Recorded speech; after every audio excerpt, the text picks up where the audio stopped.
All right. Good morning. Oh, I gotta raise this a bit. It's January 17th, 2025. Mhm. Morning. We've already been having a bit of chit chat, but um, how's your week been? Let's start with what you've experienced this week, because mine's been nuts. So, Um, Mine's been pretty intense because I'm running the 5-day experience this week in addition to teaching and getting charts done for the classes. Uh, so I've been just really busy responding to people all week, but also thinking about the tree of life and my work and how I want to teach and how I want to organize it. And I've made some decisions about that this week, which I will implement. Um, and I just realized that I have the book draft for my Living from Soul book due the end of April. So I have to start thinking about that. hmm. So what changes are you making? Was it things like observations from the class and how it's working, or just new discoveries, or Um, I want to do some additional webinars that would be limited in scope and possibly deal with some of the more specifics of each of the world. Uh, there might be a webinar weekend on relationships uh, and communication Mhm. and your life balance. I think I do one of those a month. And then I'm going to offer the 5-day experience again in the beginning of March, I think, or maybe the beginning of April. I'll decide. But that will be a paid for course the next time. And hmm, uh, and I'm going to open the class up to other people. I'll let new people join, but I haven't decided what I'll do to make it fair to the people who've already been in the class. Right, like repeat questions or repeat No, material? not the material is not an issue. Hmm. Uh, it's more the fact that people have been in an ongoing class and have been paying for the modules as we go. Mhm. And it wouldn't be fair to have somebody come in and get everything that went before Right. without any compensation for it. Mhm. Um, so I'm thinking about what would make it fair to everybody. Um, Yeah, and tackle that for sure. so doing all that, and in the meantime, I'm writing uh, the paths of intelligence and their correlation to noble energy maps. Mhm. And it's pretty fascinating.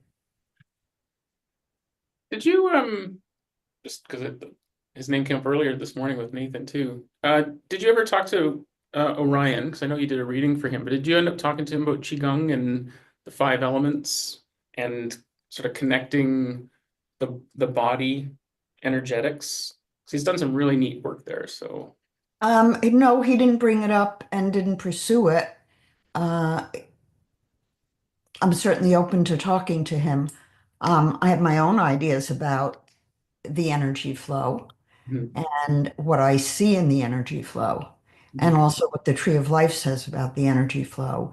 And it's extremely interesting to me, having just proofed my triple design matrix book again, that Ra talked so much about portals and the integrating the matrices that I think when that book comes out, it's going to shock some people mhm. that my work is not opposed to Ra. In fact, he embraced what I was doing. Right. Yeah, there was So, definitely a collaboration there that occurred, right? So yeah. Hmm. I'll have to talk to you about if you need someone to like give it a review and look for any little things. I'll help you with that. okay, Very great. good at spotting the little things along the way. So Well, there are a lot of little things in that book that we could find, but I did not want to change what Ross said. When it came to what I was describing, I did do a little bit of grammatical editing. But with Roz, for the most part, I tried to leave the flavor of his way of expressing himself. hmm. And it was very unique. Well, yeah. The question that popped in my head as you were talking about Ron is like because you met the man, Lived with him. worked with him, right? So when you reference him, do you quote what he's saying as the person, the human interacting, or what he was channeling, or what he had channeled, like what was inside of him, the knowledge that was somehow in his system, you know? Like, because he renamed himself too, right? His name wasn't Ra. That Right. was, It was Alan Krakauer. yeah. Well, he did that not because he did that because he needed to be incognito. He was declared dead, and he was terrified that his identity would be known. Hmm. So, at the point at which I met Ra, very few people knew his name. So was And he trying to lay low, but also knew he couldn't? I mean, I guess today it'd be very difficult to do that with the internet. Like you just do a face match well, and remember, the internet yeah, wasn't popular then. yeah. So It totally was different time. just starting. Yeah. And most of his work was not on the internet. And when I was redoing this book, um, certainly when we wrote it, I was not graphically adept. Mhm. Um, Charles was, my son, uh, knew Photoshop and those programs, but I didn't. And Rod didn't. Mhm. He used Notepad, Mhm. and the images in the books were the images that Rod created. Right. And for the dream designs, they were the images that I created. Um, and in this version of the book, we've cleaned up the images. Mhm. We just made the resolution better, but not on the dream keys. We left Ra's original illustration on the dream keys. Mhm. I didn't change his graphic. So if it was a body graph, it was easy enough to rerun the body graph in a higher resolution. But the dream key illustration was his graphic. And we don't have a copy of that graphic other than what he gave me. Mhm. And he created it and sent it to me. So um, that remains the original. Just think about maybe he sent it to you. What year was that? 19. 99. Okay. So he would have faxed it, probably. He might have emailed it. No, he emailed it. Yeah, actually, he would have emailed it. He could send large attachments. We emailed mostly Word documents. He was on a PC, I was on a Mac. Um, and Zeno and Chaitanya were on PCs. So when I was doing some of the editing and transcribing for them, which I did do, I tried to, typical of myself, be very generous with what I share. Um, they were not. I found it interesting to watch that video of Zeno Hmm. that you sent me. Hmm. Um, it was very sad to see her in the state she was in. She had multiple sclerosis. Hmm. um, which was starting in 1999. And she didn't have a diagnosis at that point. Um, Especially her view of me. Mm. I mean, she thought I was Mormon. Yeah, I, everything I heard was respect. She just didn't understand you. Well, Um, but she also um, thought I was really wealthy mm, and that I could fund, and she said I spent $20,000 on statistics. mhm, No, I didn't have $20,000 to spend on statistics. mhm. I did it myself. I Well, paid you did. a, what? I'm sure you did, but and the way I heard it was like you put a lot of personal energy into it, whether it was currency or time or whatever. Yeah, I I did came it. here as admiring that. So, Well, I think she did admire it. And before Ra got involved in the mix, Zeno and I had a nice relationship. Um, but he definitely seemed because I'm talking to lots of people that have interacted with him and or I'm observing, and it was clearly very manipulative. So, and I think back to people in my life where I can look back now, I can see just how exhausting it would be for them to tell different stories and then keep track of what stories they told. Like, one lie begets another, and before you know it, it's exhausting. And then it's I this, don't, I don't think Ra cared. yeah, which is He that really sad didn't part. care what people thought, Yeah. except about how he looked. Hmm. Um, but he did select certain things to tell certain people, but I think he trusted that we would keep his image, and we did. Hmm. Such an interesting thing, this whole thing. You know, it's fascinating. What do I want to say to that? I'm excited about moving on from that. We've got this information.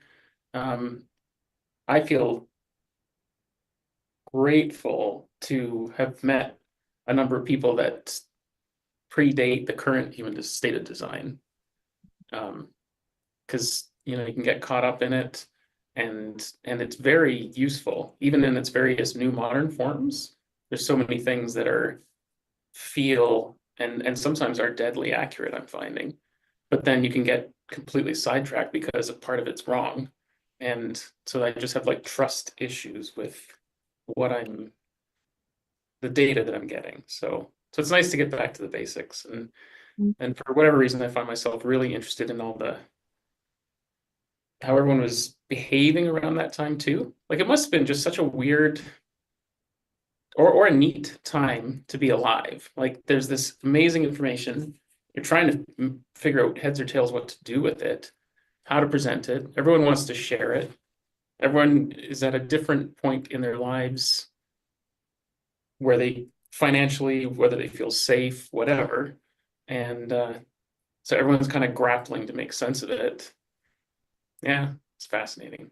But it kind of needs to be taken back to the beginning and polished off. It's kind of like yeah. So I'm excited about that. And I'm glad to be working with you because it's as close to the source material as possible, I think, at this point. So,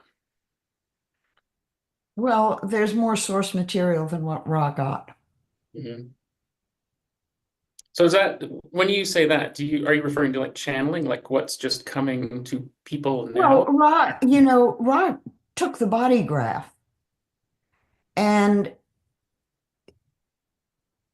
did some things with it, but he never integrated it into the knowledge on which it was based. He said it was Say a that differently. synthesis of the tree of life, Hmm. chakras, astrology, and the I Ching. He didn't know the I Ching. He didn't know astrology. He didn't know the tree of life. Chakras are pretty easy, uh, Yes. but he didn't quite have the structure of them time-wise right, or how to integrate the body graph into that knowledge. Hmm. And his primary interest was finding something that would let him show up his father, who wanted him to be a medical doctor.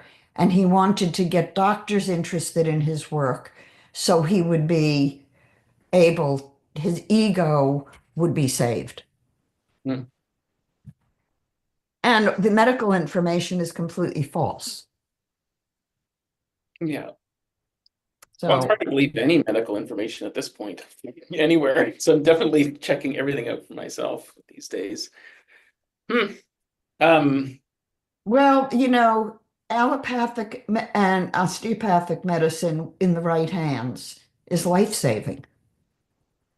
I don't even know those two terms. Osteopathic? What is Yeah, that? there's MDs Okay. who are allopathic medical doctors, the Okay. ones we think of as traditional medicine. And then there are DOs, which are doctors of osteopathy, and they do medicine, but they also adjust. And the DO medical schools were not as high tier academically as the allopathic medical schools. Hmm.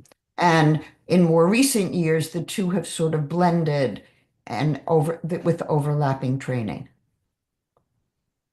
But regardless of the form of medicine, there's also naturopathic medicine, which has its place.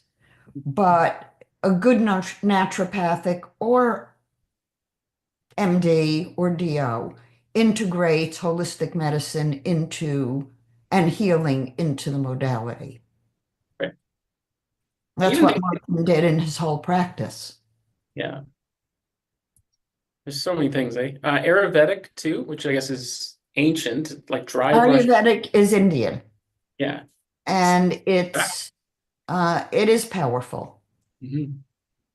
So,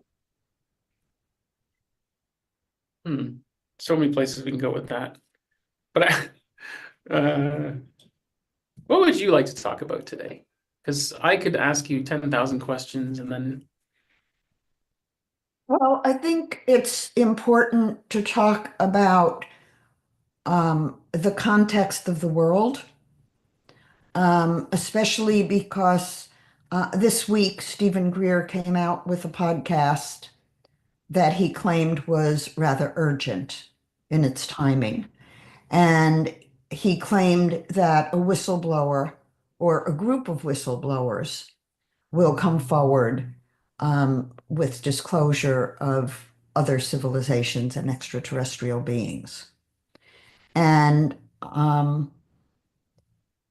much of the extraterrestrial information has been illegally kept secret and is secret 12 levels above the president. So, um, the presidents in the past who have attempted to disclose have been assassinated.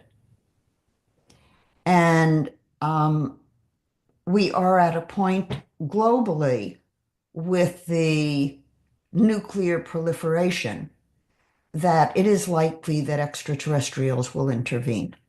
They have done it in the past. Um, there was one time where I personally experienced it. hmm, And I haven't ever talked about it, actually. It was the early 80s, and I would say 1981 or 82. I remember doing groups in our living room. It was early when we moved into our Palisades home because we had no furniture. And so everybody sat on the floor, and our living room was 20 by 50. So we could fit 100 people in our living room. Uh, so we were doing groups every 6 weeks. And at one point, Marvin and I considered selling our home. And we felt like the planet was unsafe and we couldn't explain it. We just felt really uneasy. And that lasted for only a short period of time. And then suddenly it cleared. And I heard later that the extraterrestrials had intervened and dismantled some nuclear reactors. Oh, like there was imminent danger. Yes, there People was were imminent acting danger. against it. Hmm. Mhm. They've done that 2 or 3 times that I know of. In this time in particular, it stands out because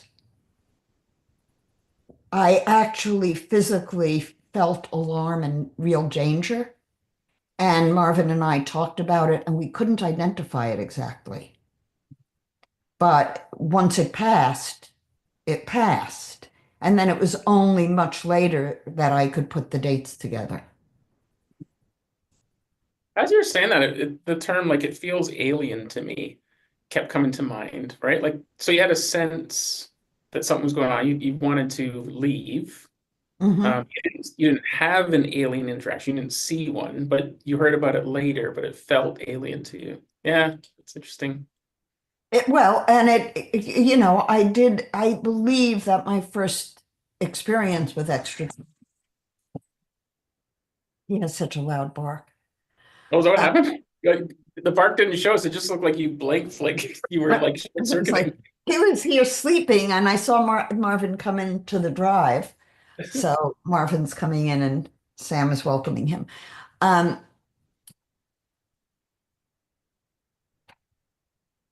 my first experience, I believe, was when I had polio when I was 7. Hmm. And I was in an isolation ward of a hospital. And afterwards, I felt like I had been abducted. So, what year was that?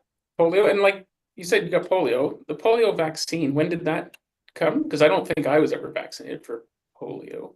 So that was like a period of time. 1950, um,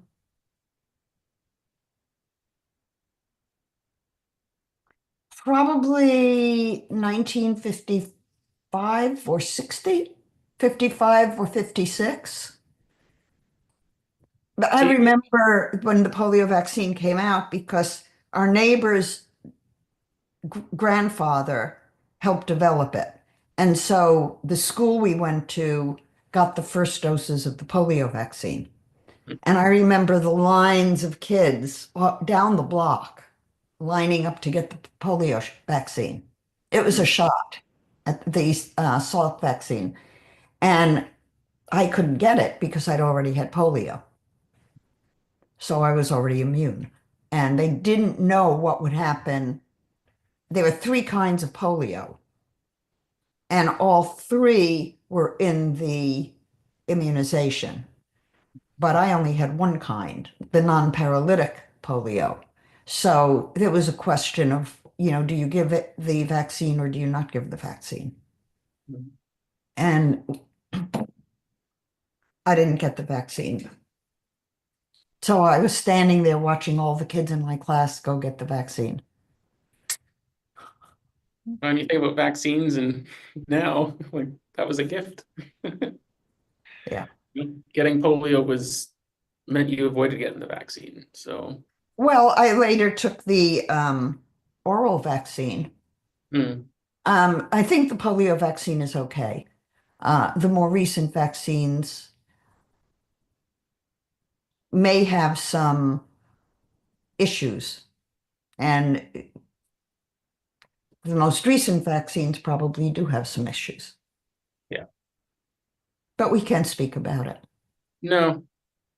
Well, we can a little bit because I've got a copy of this. So this part gets blocked out. No, but I don't think we should because I don't want to get locked out on YouTube. Okay, yeah, fair enough. It's unfortunate. It's a discussion that is not, Soon we'll have free speech again. yeah. Mm. Um, hmm. So what Stephen Greer was saying is that um, there has been a secret program. They've done some very not good things. And the way he was describing it in his podcast was that until the bill was passed in Congress that protects whistleblowers, but also given that these people involved in the alien cover-ups were part of an illegal operation, they can't be tried for something under legal law because they were outside the law. So they really don't have anything to worry about coming forward at this point, other than the fact that some of the ones who tried have gotten assassinated. Uh, but it's pretty widespread. Yeah. And there are people who, well, Stephen Greer certainly has been involved in disclosure since I know him in the early 90s. Mhm. Yeah, I ran into him, not ran into him, but like I really got interested in his stuff probably about 3 years ago. So it didn't surprise me that when you started talking about him, it was like he was already on my radar and um Well, he is a medical doctor. like a trauma surgeon, right? Like in No, he was an emergency room doctor isn't in that North Carolina. okay? Mm, And when Marvin and I went out on a CE5 expedition with him early, one of the early ones, he was still an emergency room doctor. And we invited him and invited our clients, and he gave a couple of lectures to them. And we spent time with him in our home and got to know him a bit. And then after that, well, I guess we went out on the expedition as part of when he was there. And we didn't see anything. But after we did that, um, anytime I touched anything cold, my hands would get so red and inflamed that for probably 4 or 5 years, I couldn't even open my freezer. that was during like from that expedition. Mhm. Yeah, like yours, you were like, Something, some kind of energy mm, that happened from it. But he believes that, and I believe that the extraterrestrials are not, for the most part, dangerous. Most of them are good guys who are interested in bringing the planet to its full potential.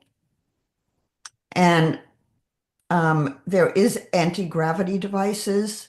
There is other kinds of things that are known that are actually of extraterrestrial origin. And if that was made public, we would have unlimited energy sources and other things that would be possible. mhm. So all possibilities open when we open our planet to all possibilities.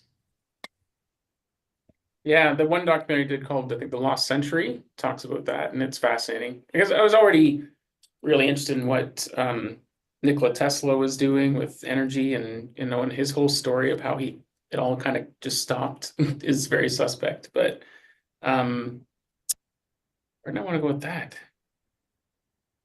Disclosure, people having energy. Oh yeah, he almost described it like each time someone found the way to harness energy that didn't need to be distributed, they somehow find him, I guess, or he found them, and he'd be like, we need to share this with everyone. Let's just get it out there. But they would almost guard it like Gollum from, like my precious. Like I've worked so hard, I need to be paid for this, and Mm. that energy is what leads to it failing. So we were talking earlier, like we're streaming to TikTok live today because I could do that now with Restream. And there's all this talk about TikTok, being shut down, and so who Mhm. knows how long that's going to be possible. But it's been on my mind all week, and I've been talking to people about it. And one is like, oh well, the government needs to shut it down because the Chinese are going to get our secrets or something like that. Um, I think I think the U.S. government wants TikTok shut down because people are sharing what they're learning quickly, and it can't suppress it. So it's really a suppression against itself. Is like, don't let people just speak freely. Like we can't talk about what we want to on YouTube, even though our intent and our heart's in the right place. The one time we got talking about the C word, we got turned off, and I had to take what was the equivalent of um, sensitivity training, right? To actually let the video even live. And Mhm. no, actually, I had to take it down, but for me to be able to keep my YouTube account and keep sharing videos of just me drumming, like playing my drums or hanging with friends, I had to agree with all these terms. Like, if someone talks about that thing and says this, what is your answer? And I was getting all the answers wrong when I took the sensitivity trainings. I'm like, that's not reasonable. So I had to click yes, I agree, I agree. Very, very frustrating process. So, all this, I I think that is going to change with Trump in think office. I think it's changing anyway. I think it's too late. I think And Trump does not want TikTok shut down. yeah. I don't think any of us actually do. I think it's definitely a place to waste time, and it's created people with very short attention spans. It feeds that, so it's a dopamine feeder. I've never been on TikTok, so I don't know anything Still about it. happens. Like I'm not going to go on there and watch what we're talking about here. You know what I mean? Like it's just putting it out there so hopefully people tune into a new way of conversing. So long format, having a conversation, hearing each other, doesn't happen very often anymore. So, yeah. So, So what about your week's been difficult? yeah. Well, not. I mean, I'm getting everything thrown at me, but I've asked for it, right? I've been implementing change a little bit at a time. Like always, the obstacle is the path, and each time it hurts a little bit, but it's because something needed to move. So, like this week, Wendy and I have decided fully, as we're just going through the pain of it, is like removing ourselves from the IT company I created. Like the energy when I built it and for the reasons I built it, because I've long since gone through like, why did I start this company? Didn't start it because I wanted it. I did it because some guys made me feel a foot tall, and I was like, I'll show you. So I started a company, did it better than them, and then forgot to like sell it. Instead, just try to run it and be like, Mr. Safety dad for 15 years. So now my kids are grown up. I don't have to be safety dad anymore. So getting like we're going through all the pain of having to let go of that because the value of the company is nothing like when I had taken it to the best place possible. And it's pretty, when you were suggesting we go through different dates in our life, the time frame even lines up with like had I sold the company in 2007 when it was like I had done my objective, which is show these other clowns that I could run a company better, which is just Mhm. to start a company, but I did it. And then if I sold it then, it would have been a totally different story for my life. And instead, Mhm. I doubled down on safety. And 6 months later, the 2008 recession came, which Mhm. doubled down on safety dad. And then it just became this swelling pile of bullshit. So I'm just about free of all that now. But like, there's so many ramifications with selling a company. There's people involved, and there's humility involved, and there's taxes and lawyers and accountants, and everybody's got an energetic piece. So, but we're plowing through it. So, and then speaking of Tesla and energy and all these things, like I've heard the phrase where attention goes, energy flows. And, when you ask me what I want to do, I want to play my drums and travel. There's lots of things I'd like to do along the way while I'm doing that, but that's what I want to do. I kept talking about it and dreaming about it, but I wouldn't even dig my drums out of storage, right? I've been playing on electronic drums here, which is fine, but it's not satisfying because it's not. So are you taking your drums out of storage? Yeah. So in the last 2 weeks, I've been making little steps. Like I was like, do I even like the drumsticks I have? No, I bought these for this. Well, I tried out different drumsticks. Something as simple as like picking the kind of wood I preferred in my hand Mhm. and liking that. I was buying drumsticks from the States when the wood here is perfectly good. So, and maybe even a little more closer to home feels good, right? So I use new sticks. And I started digging my drums out and I started making connection to people and telling people that I was interested in playing. And the last 3 days I've run into some people and it's really interesting how the synchronicities came, but I had a jam last night, way out of the way, went for a date night with Wendy, went up, played 3 songs. It was awesome. And everything about it felt good. So yeah. So it's but the where attention goes So, and flows. so you've decided, it sounds like, that you want to play your drums and travel, Mhm. and you want to figure out how to have some kind of passive income while you're doing that. Correct. Now I knew that 2 years ago I wrote that down and made like a little thumbnail. Like that was a visual I made. And it's something that I noticed I've been so resistant to journaling or writing things down, but when I do, things manifest. So I recognize now I need to do more of that. Because there's so much swirling around in my head, so many Have ideas. you ever read Napoleon Hill's Think and Grow Rich? No, but you've suggested it at least 7 times now, so that's next on my list. I actually suggested my grandson um, was in the States and went back to Israel, where he lives. And he was writing for the New Israeli News Service, which was a very good freelance writing position for him. Mhm. And the first article he wrote got on Fox News. So he's a very good writer and very smart. He quit because it wasn't fulfilling his soul. Mhm. And he loves insects and he loves working with moths and butterflies and all kinds of living things. So I was talking to him and I said to him, Noah, the one thing, were a few books that changed my life. And I think I've told the story before. I had a friend who was the best businessman I had ever met. He was always relaxed. He was charmingly relaxed.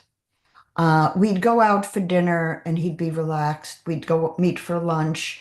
I never, in all the time I knew him, experienced him having any stress in his life. Mhm. He lived well. He clearly had money. Um, and one day I said to him, he was not well educated. He had maybe a high school degree. And so I said to him, and he started the American Buyer Service, which it was a new thing to pay a membership fee and then be able to buy a car for $100 over cost. Yeah. And he began that program.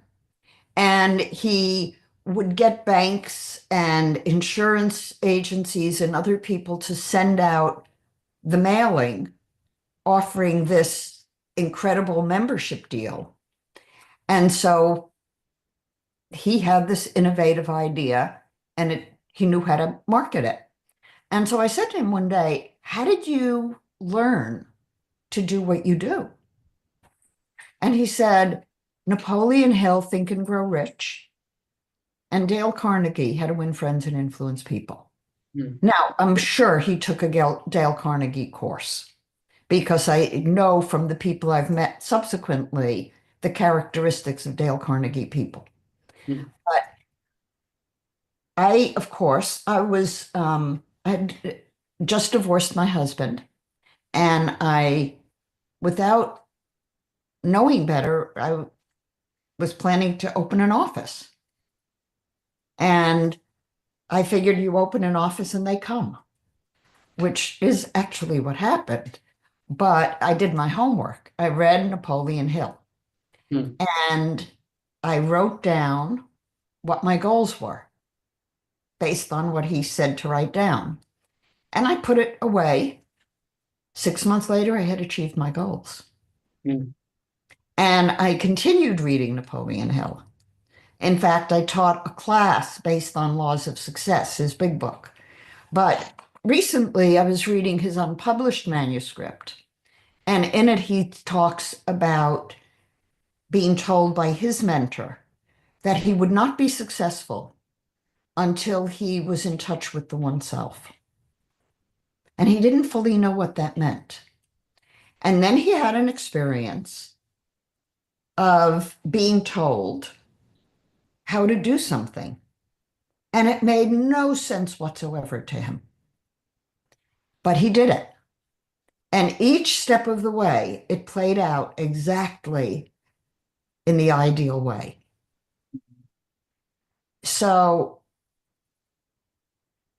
it was very interesting for me to read that because it is about knowing who you are and what you want, documenting it, visualizing it, letting the divine know that you're serious, and then keeping your focus and achieving it.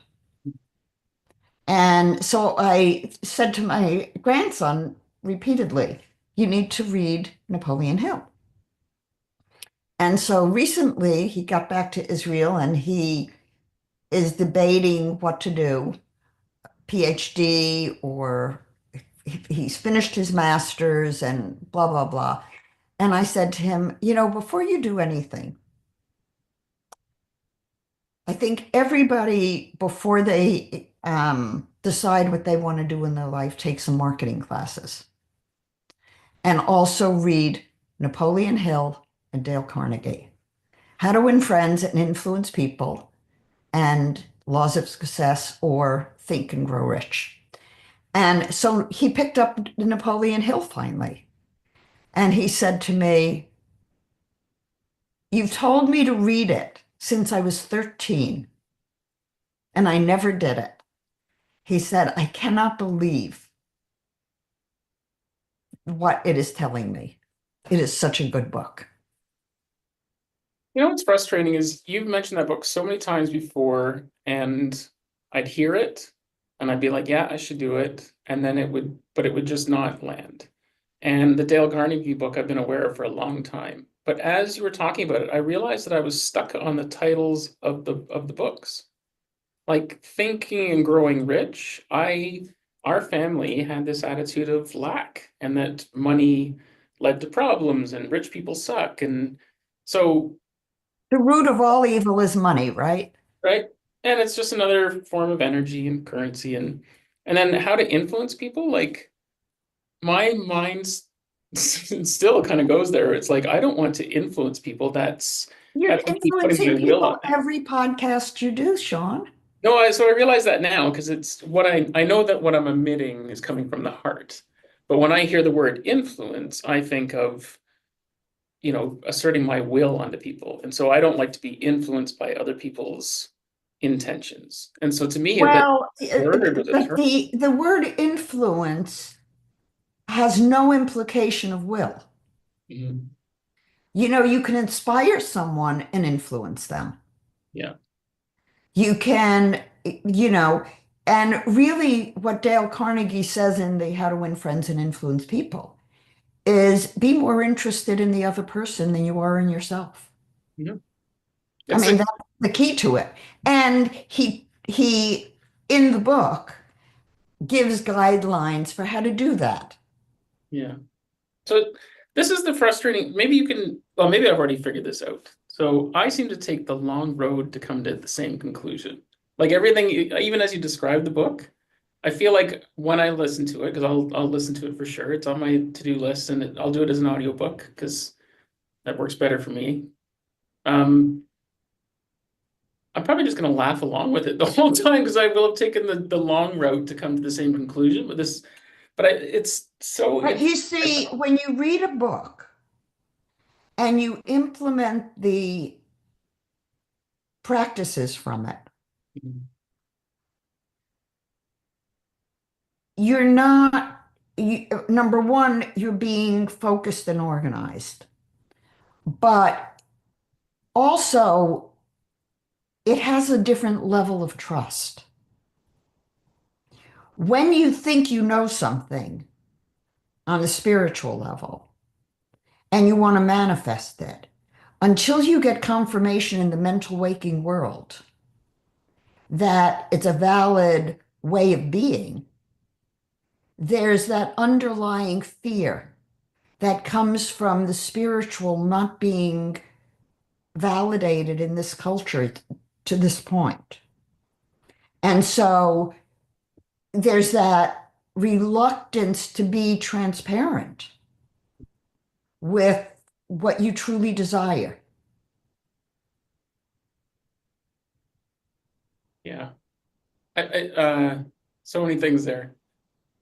Especially the last 72 hours, I'd even say, I can really tell the difference between an emotional response to the point, I would say even this morning, like I had to take a couple minutes to just kind of settle because I went and had a massage with Nathan, and that was intense because we're already talking about design and stuff while I'm getting a massage, and it was amazing. And it was work helping me. Like I know exactly where to ask him to even work on my body, which is new. Instead of like it hurts here, it was like right there, and I think it's this.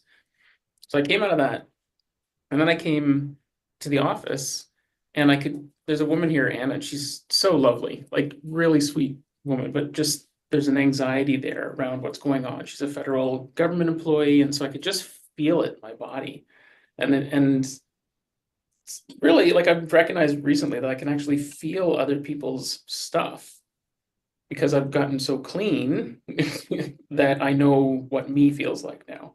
And it was so overwhelming. I just wanted to fix everything for her. And so I actually just kind of got my little buffer and started like buffing my vagus nerve because that's where all of a sudden the energy was. And yet I was fine an hour earlier. Like there was nothing there. So I recognized that that's where she's anxious. And so I was like buffing myself, doing my remote Reiki and being like, okay, I'm going to send her this, right? So just my approach to everything is completely different now, but feels so good. I'll never know because I probably won't, I'll never know if it helped her necessarily because I had to do it without needing to know. Um, yeah, felt good. So Good. I feel people's energy. I remember sitting in your kitchen and something we were talking about. Obviously, there's some sort of like emotional response in my body. And I remember Marvin reacting like he felt it. And it's like his eyes. He was like, woof, I felt that. I didn't feel it. I thought I was just Uh-huh. tripping. So And now, Marvin is so super sensitive yeah. and picks up in his body what people feel, and it can be pretty uncomfortable for him. hmm I'm I'm starting to learn what each feeling is, though, to the point where Mhm. I know what to do to soothe that thing. So it's interesting. It's super interesting. And Nathan and I got talking this morning because I know uh, gate 46 has something to do with the love of the body and the fact that Mhm. my Pluto, it really seems to be something to the effect, and I don't really understand all of it still, but I know the energy is I'm immature about taking care of my body, but I'm realizing now that like who knew? Like if I actually take time to rest and relax or do things that I like doing, everything around me becomes easier. Like Mhm. it was so hard because my body came dead last. There was no lower priority technically. And even now I still wrestle with like what I put in my mouth. Like there's a dialogue now happening, which I think is the voice you talk about, like the voice of I. It's like, what are you doing, dummy? Like why are we doing this? We got to do this differently. So it's really breaking out of habits because I like a lot of things around me. If I, if I had my choice, I'd be living in Hawaii and near nature and warm weather. But that's not my reality right now. Um, so I just need to get that. I know that I need it here and there, and then I need to take care of my body in ways that that gave me. So I've been getting better at that too. I've got my sad light, so I can get a bit of what feels like natural sunlight on my body because there's not a lot of that going on here. Mm. May it can be very bleak here. It's like it's never Canadian winter weather in Victoria, but it's never sun, and so everybody's just kind of bleak. And we're Mm. in Victoria, which is the capital of BC. So it's basically like where the government is. And so it can be Mm. very frustrating to be in a gray town, a beautiful gray town where government is off every second Friday and people are moving paperwork and the rest of us are struggling, worrying about how we're going to pay for stuff. So it's like I feel like I'm right in the epicenter of The deep state. yeah, it's frustrating. So but I think I've got work to do here. That's kind of what I can sense is that's just emanate outwards. So I do that at the blues jam. I'm doing it through music. So I'm emanating my spirit, but I'm getting to do it with stuff I love. And the obstacles seem to be just falling away now. Good. Yeah. Neat. Should have written that stuff down a little more clearly. It would have happened faster. It's never too late. I know. There's always this bit of resistance, but I think Do you have a nice book to journal in? I do. Yeah, I have a couple now. And do you have a pen or a pencil you like? I remember you talking about that before. I think there is definitely something about connecting, even like I was talking with my drumsticks, right? I need to find the right stuff. Yeah, when I see, And the ink needs to be the right color. oh, okay.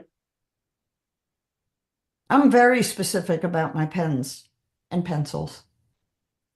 Why'd you say color? Like just find a color that is to my taste, or does a color, that's just an interesting commentary there. Like what color do you use and why? Blue. Okay. Do you I do use not, blue? I do not like to use black ink. I Hmm. don't use black ink.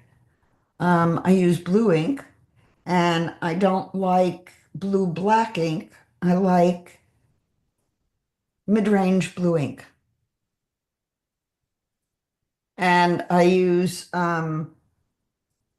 used to use only fountain pens. Um, but my Mont Blanc pens fell apart and they would not repair them. So I'm done with Mont Blanc. Hmm.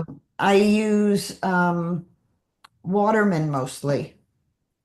Um, I like the ballpoint pens, and I have many of them. And I have many, many pens. And pencils, I like number one Venus Velvet, which you can't get anymore. So I have a huge backlog supply. And I'm also very fussy about my paper. Such an interesting conversation. Wendy and I were talking about it a bit yesterday on our little road trip, and I was talking about Da Vinci because apparently he used to journal like crazy, and we got talking about. I guess he used to write left to right, and I think with his opposing hand. And Mm. I think she was saying like she heard that it was because he was trying to hide his secrets from people, like his information. But if it's his own journal, why was he doing that? What I got from it was, and I think, well, she mentioned that too, like something about writing with your non-dominant hand and or giving it a So challenge. you're saying he was writing right to left, not left to right. Sorry, yes, he was writing like backwards. Correct. Yes. Thank you for clarifying. So now I realize he was just challenging himself to for creative thinking. It had to be. And so I realized like I've been doing that a ton lately to the point where I'm entertained myself. So one of them is I will record myself drumming now because I want to watch myself because I like, holy cow, my wrists are really stiff. That's why I'm tired afterwards. Okay, mental note. But now I take the video and I flip it, I mirror it. So I watch myself playing left-handed because I Mm. want my left hand to catch up with my right. So Buddy Rich, who was a very famous drummer, apparently used to shake people's hands with his left hand because the right hand was, and open doors with his left hand because his right hand was too powerful. Overused? So like I know there's a study where they took a focus group and they had people throw basketballs for 2 days, and they had people imagine throwing basketballs for 2 days, and another group of people not do anything. And the people that threw basketballs, their shot percentage improved by like 70%. The people that thought about it improved by 50%. They never shot a basketball. And the people that didn't think about it at all, there was no improvement. Mhm. So that's fascinating. So why wouldn't I watch myself play drums left-handed? And so last night I'm sitting there playing and I'm like, my left hand could do things that I didn't think it could do before. And Mm. it did it in a way that didn't feel stiff and I didn't have to practice it. So like that was a fascinating experience. But where I'm also getting to the point where you're gonna go pickleball again, but I learned so much from everybody there. But now I'm wearing my color tones sunglasses. Like I showed them to you, like about 10 of them, and they're tied to chakras. So the idea is you look through them and they'll help you establish a feeling. Like I want like green, the heart, that actually kind of creates like a loving energy. So it's become quite this thing at pickleball because every game I change my sunglasses. So people are like confused by why am I changing my classes, which creates a whole dialogue. I'm actually seeing the game differently every time. Like when I wear dark purple ones, it's like I'm playing neon mini golf or something. Like the everything is just bright and anyways, I'm learning a ton because I keep throwing challenges at myself and I notice my eyes and my focus have become better because they're being forced into like I was just here and the parameters have changed again. And so I just laugh at myself because I'm like fascinated by all these things that used to not they used to be like not suppressed, but just I didn't follow them. And now people are like buying these glasses because the pickleball club is enforcing that we have to wear protective eyewear, which Mm. I actually am offended by because they're in my way. Like, so this is I have to Uh-huh. get fun, right? Because they're blocking my vision. There's still the edges of the glasses and they're a nuisance. And the only time I've ever hurt myself is when I'm wearing glasses, I've noticed. That's when Mm. I so but I can't explain to the pickleball club that like I understand that some people have been hit in the eye and other people, but I'm not that guy.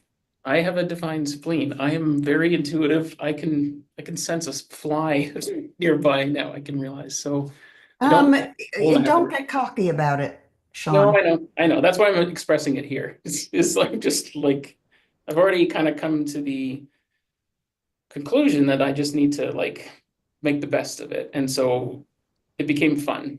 And now I'm that weird fellow that's wearing different colored glasses and drawing attention. And that's a whole separate thing. So yeah, I don't need to get cocky about it. It's mm, You need to be careful because it's one thing to be seeking and to be pushing yourself to grow. And it's another thing to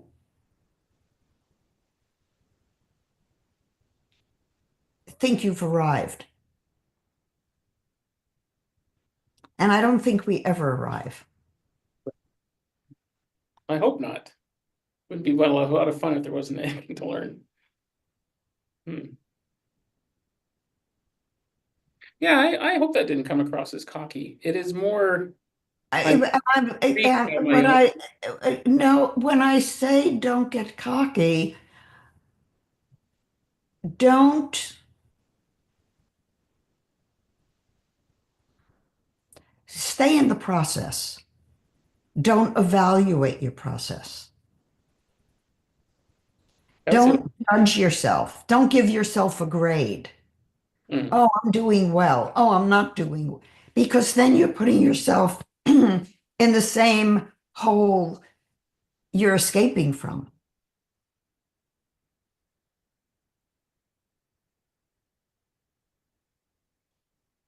Yeah, it's that what's the term? Analysis paralysis. Hmm. Well, thanks for the reminder. I do like when I get worked up, so I just it's part of it's back to the self-care thing. If I just relax and chill out, everything's great. Like my mind gets on something and gets excited and poof, before you know it, I built a new company in an hour and I didn't want it. So Hmm. You doing the 5 day experience? I did the first day, and then everything here just became super complicated. I know Wendy's been doing it. She's been asking me about it. I've been kind of doing it actively all, like it never leaves my mind. So but I need to sit down and just do the remaining days, and I need to listen to that book. I need to chill out today. It's a good day to chill. Mhm. Is Canada bracing for um, freeze? Like a A cold front moving in here to the States that is putting people on alert. like a weather cold front. Hmm. It's not been part of any conversation I've had. I really don't follow the news, so it's possible people are. It seems normal out here. Well, we got a notification from our community to be prepared and to have supplies. And given what Stephen Greer talked about, um, everyone should be prepared for emergencies.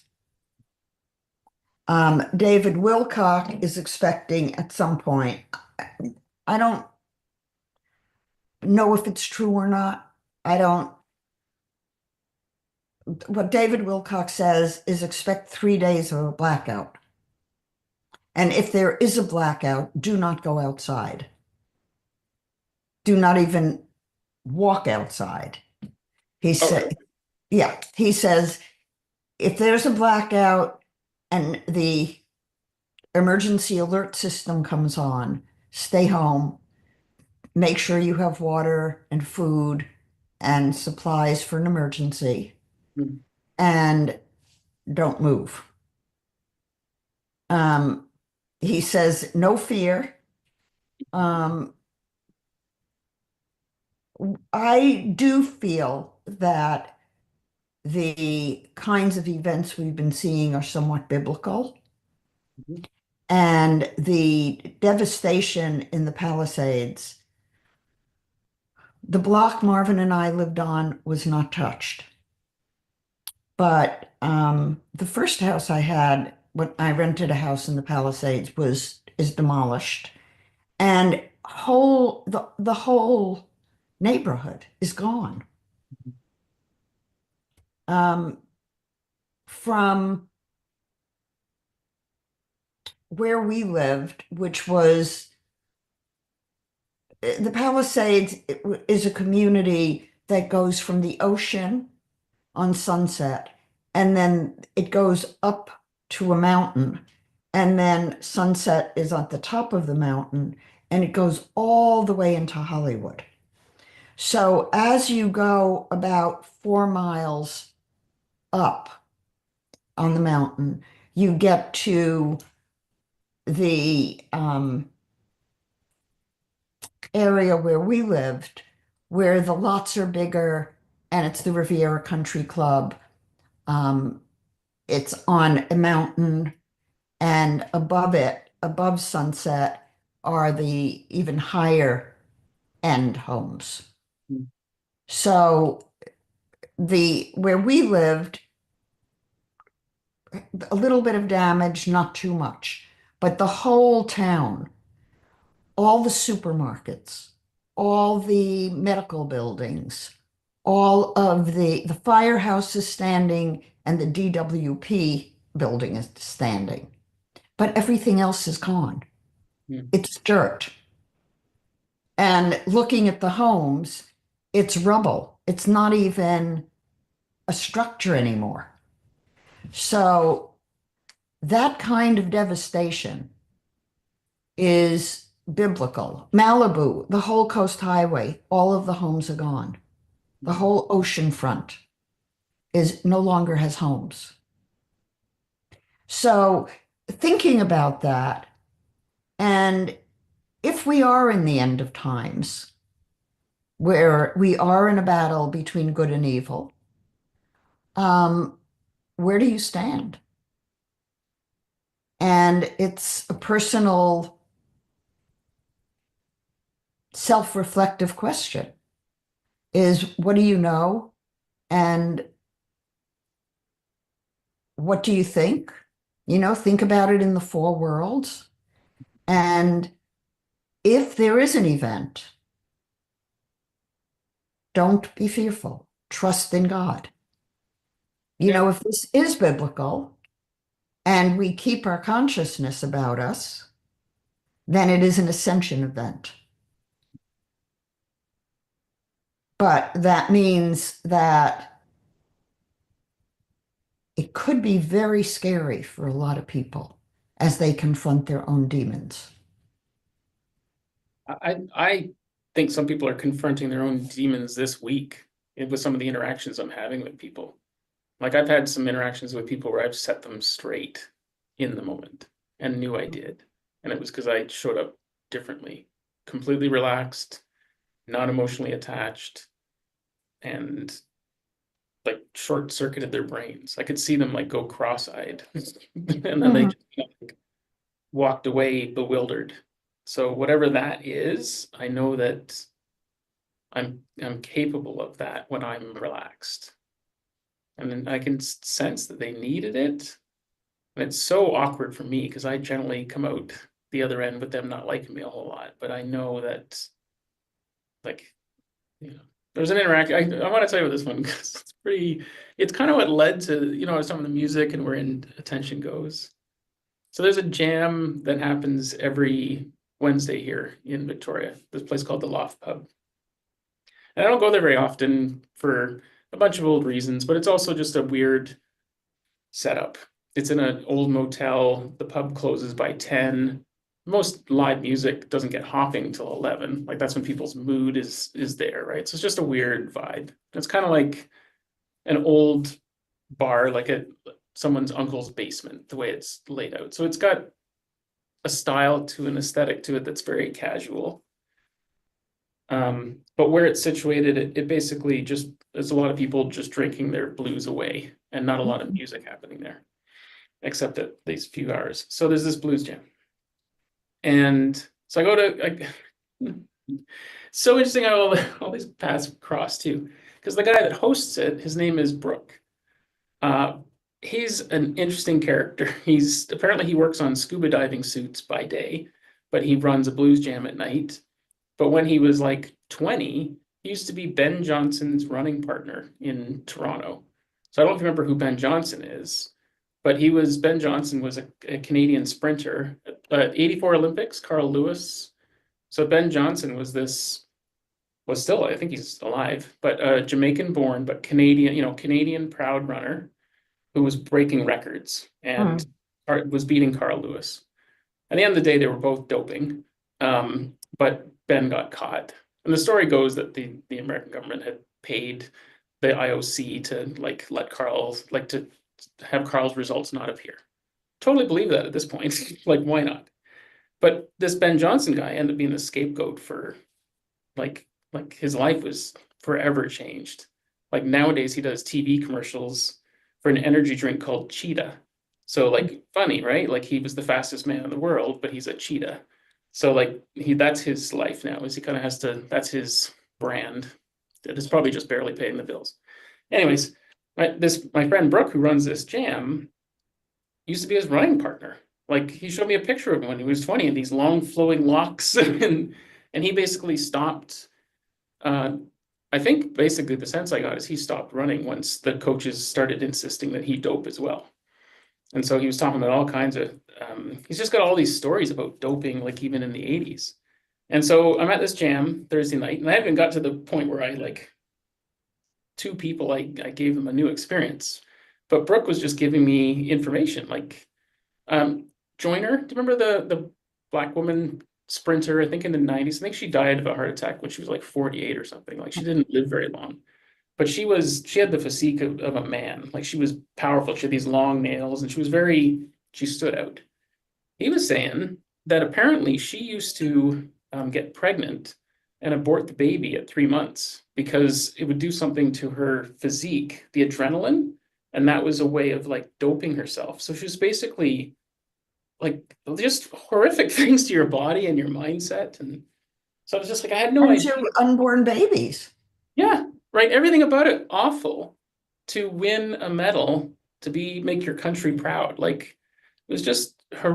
Like I never even crossed my mind that someone would consider doing that. So to hear that, right, and to hear it from Brooke, who I know 100% would be the guy that would have that data, because last year we went for a walk and he just mentioned that he happened to be Ben Johnson's running partner.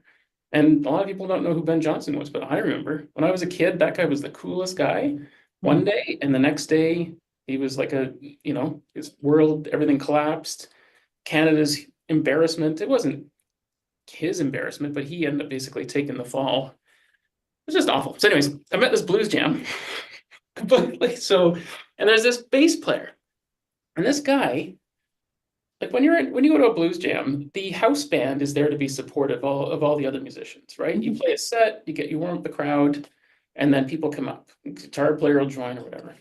So he's part of the house band. He should be one of the good guys.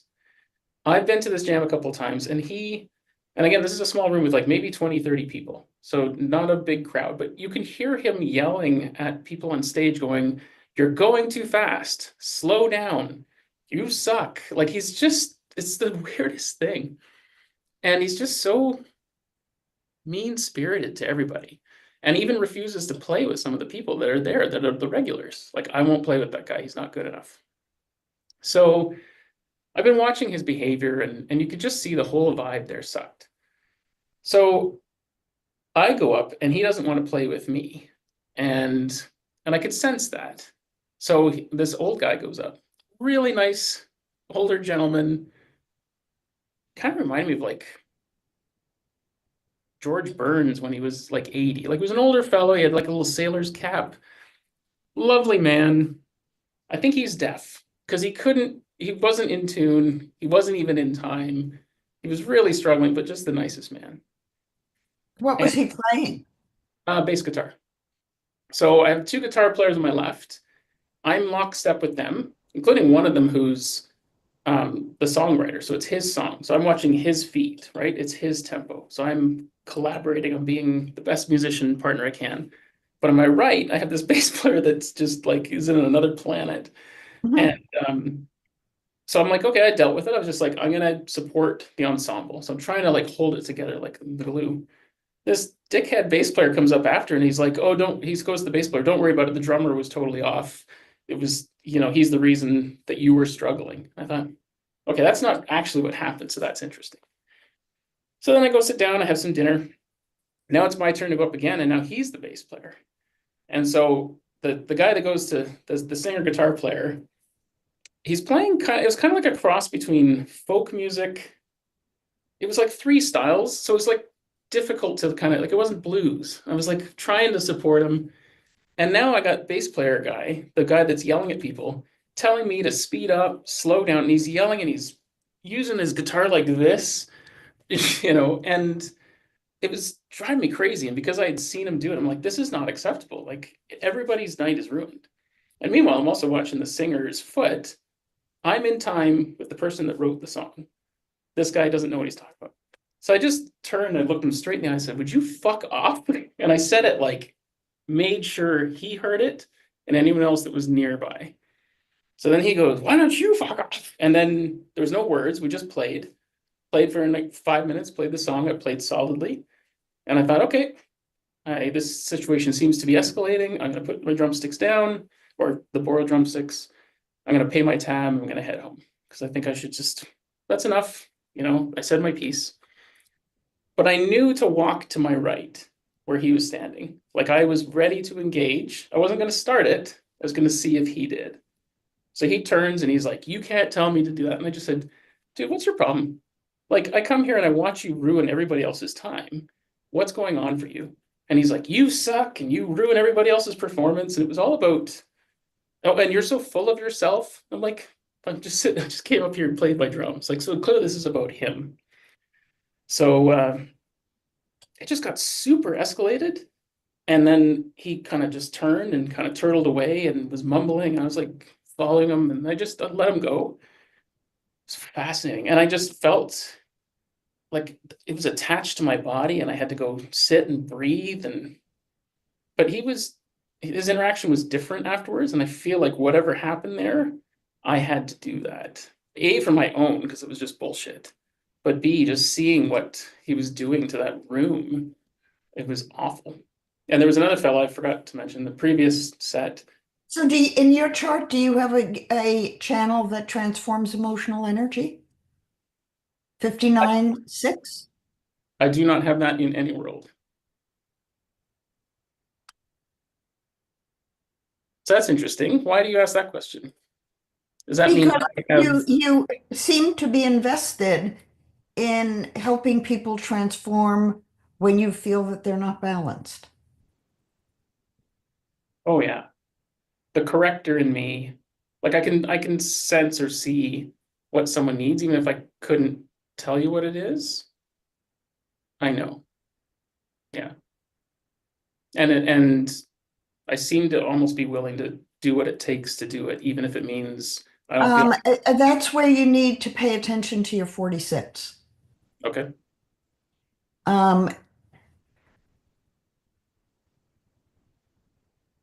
do you have the 29? Yeah. I can't remember where, but I have. So you tend to take on what you're being asked to take on without knowing if it's right for you or not. And part of the lesson in that, if we talk about the oneself, is it right for Sean Mhm. to take this on? And what do you know about taking it on? Would be a clean question. And what difference would it make if you did take it on? And what do you want to have happen by taking it on? And what difference will it make for you to take it on or not? Fascinating.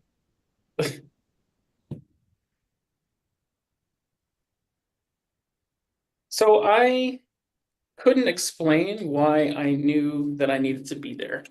I knew I needed to be at that jam, even though there was not a lot of compelling reasons to go. I knew I would be frustrated playing the drums there because it's just not the right. So, Sean, if you have a mission that comes from a higher source, Mhm.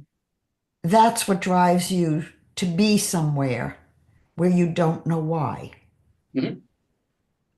And there's an inner voice that's speaking to you. Mhm. You need to start to pay attention and recognize it. Yeah, I think that was occurring. And then the evidence of that, of why it was worthwhile, is that, and so as you were saying, talking, I reflect on it the second time, like it came back. Because in that moment, I had to support this really awkward situation with this really challenging bass player. I was being observed by a guitar player and bass player that asked me that night, 2 hours later, to join them on a project. And so we ended up last night in another pub with Wendy playing. Like we just went, never played with them before ever in my life, and it was awesome. And I was supposed to be there. And Mhm. and I can't put my finger on what's next, but it was exciting. It felt destined somehow. There was something going on there that was like it. Well, you said what you want to do is play drums and travel. Mhm.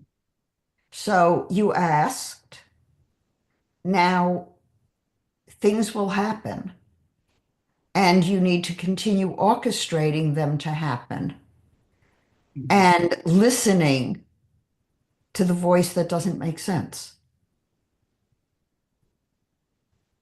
A lot of voices that don't make sense, so I'm having to ascertain which to work on. The one that touches your soul.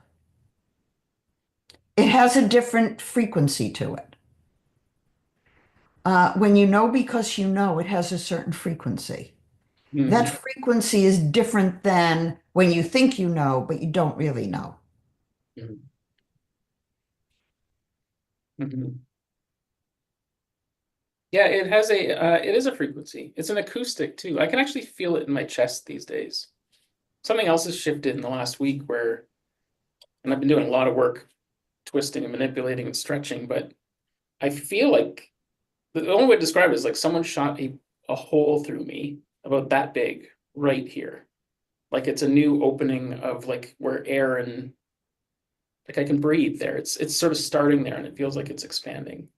So there's been some sort of like knot, whether metaphysically or mentally, that I actually feels different now. I feel like there's a hole in the middle of my body. And And that feels good. it feels foreign, but it feels good. Yeah, like it's definitely new. And it's kind of like it's talking about me last night, but I wonder if my body's trying to tell me to stop eating meat because every time I get a piece of steak stuck in my teeth, it drives me crazy. Like my body's so sensitive. Like if that meat's stuck in my teeth for like 2 minutes, my skin can tell it's there. And my brain is like, get that meat out. And I'm like trying to find dental floss or like I've come very adept at getting meat out of my teeth using business cards because it's the only thing I can find. So anyways, I don't know what I'm telling you that other than there's this an attachment to my body that it's like I like it's electric. It's overstimulating at times because it's all every sensory everything is new. And Mhm. so I have to decide if it's uncomfortable or not. And sometimes I can't tell if it's a physical sensation like cold water or hot water, or if it's an energetic sensation. I'm having trouble sometimes now deciphering the difference. So that's new. Have you always felt that? I mean, I know that you don't go outside much, like just I think you said that you don't like the feeling of grass on your feet and stuff, right? Like I'm this, allergic to everything outside. oh, you're actually allergic. I'm Okay. actually allergic to everything outside. Hmm. All the grasses, all the pollens, all the trees, all the flowers, everything. That's too bad. Do you miss that? No, No? Okay. not at all. Mhm. I have created spaces that nurture me. Mhm. And um, I like being in a space where every place I look makes me happy. And I have a window I look out in my office, and it's beautiful where I look out. Mhm. You know, I see people walking dogs, and I just saw a bird. Sometimes I see deer. Yeah, that's interesting. I think I realize I'm doing that right now too. I feel like I'm retuning my environment. Even this room, when I used to meet you for these podcasts, it was in the room next door. It was smaller. We're always saving this room for some practitioner to come in here and rent it. But like it's my space and I can help people. And so and almost like assert that like Well, I you can could certainly do Reiki treatments. Mhm. Yeah. Reiki. Amazing. Do we have anybody on the live feed who's asking any questions? I see a speech bubble, so let's take a look.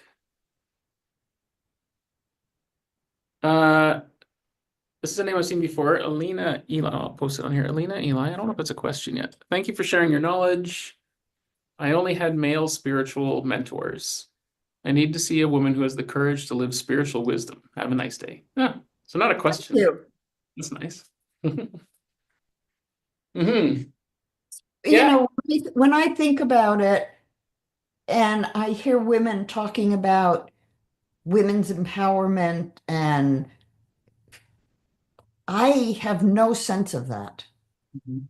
Um, I went to graduate school when, I mean, I've done it in my life, whatever I wanted to do. And I never felt that I was discriminated because of my sex. Um, I applied for a teaching job when I was 7 months pregnant with my first child. And I was pregnant the second year I taught. Well, the third year I taught. So, And that was in the 90s? When, no, no, no, no, no. no? My kids were born in 68 and 69.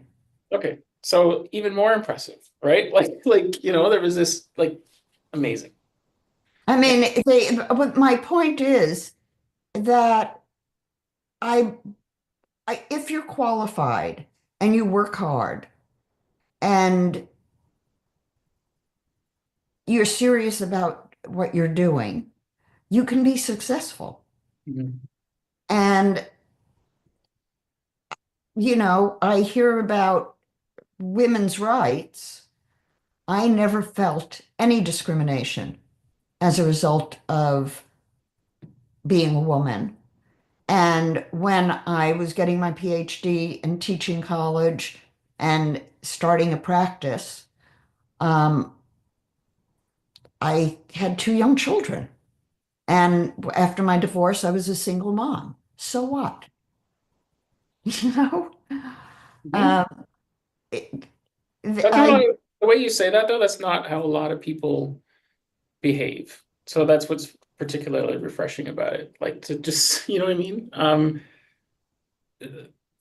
I sometimes I think I'm an alien because people are so strange to me, and on the I just want to well, maybe you are.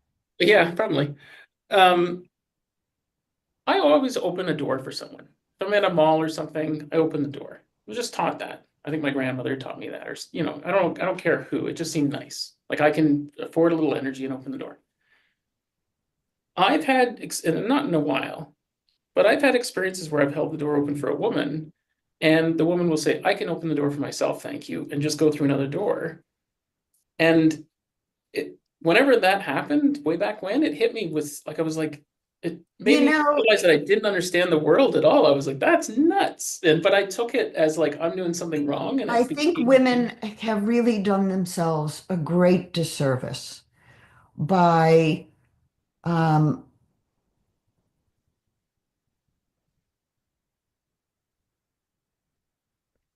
what's the right word?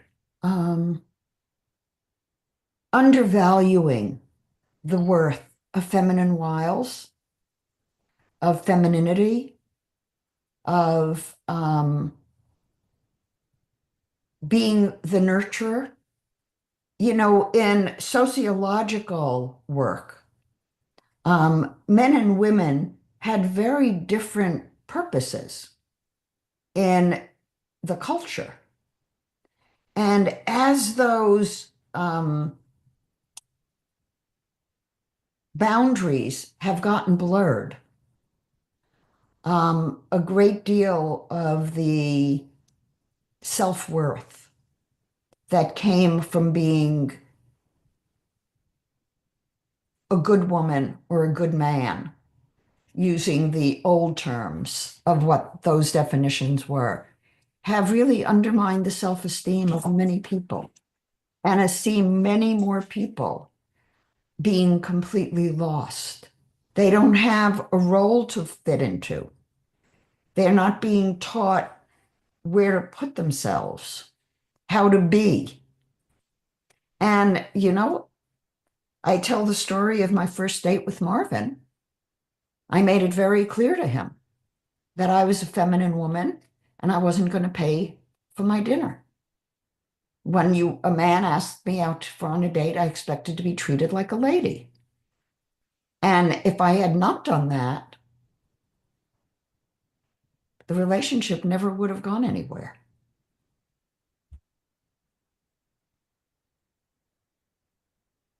Everything needs to come back to simpler times. It kind of seems like that's what's going to happen come hell or high water. It's I being, think we are getting back to that, yeah, I think, back to the values of who we are and what rights are ours to have. yeah, and I sense as well. I don't know how to do the astrology thing, but it's my next major focus. So I need to talk to you about fast tracking that. But there is definitely a sense that something's going on right now. Like when we drove to this thing last night, I was like, Wendy, we need to go to Best Buy and buy a Starlink terminal. Keep the receipt. But for like the next 2 weeks, we have a business and a home. We need information. We're connected to the internet. I'd rather have one of these, you know, boxed up that I can just connect it, because there's so many things that internet, so many parts of infrastructure that cabled internet relies on that How Starlink. much was the terminal? Canadian 550, so about $400, 350 bucks. Sorry, that's my alarm. But my plan, I don't know if you've ever set them up or seen them, but like it's fast. You just use your phone, you connect to it, it starts turning, and you have internet. So you just need power. So as long as you got a generator. So yeah, my thought was just, well, I'm gonna have this thing in the box, have the receipt. My intent is to take it back in 2 weeks. Hold on a second. Yeah. No, She wants to know what's for dinner. I Yeah. took out branzino and it's in the oven. I've got a call here in half an hour, so I do need to wrap up here in about 10 Yeah, minutes. I need to wrap up because we've been on a long time. Yeah. Cool. Well, that was fun. Interesting. Yep. Never know where it's Yeah. going to go. Yeah. Well, why don't we wrap this up? Okay. Yeah, we're right on track. We do quite well at like 90 minutes. It's pretty Mhm. much bang on every time. I'm gonna end the stream, but hang tight here for a second.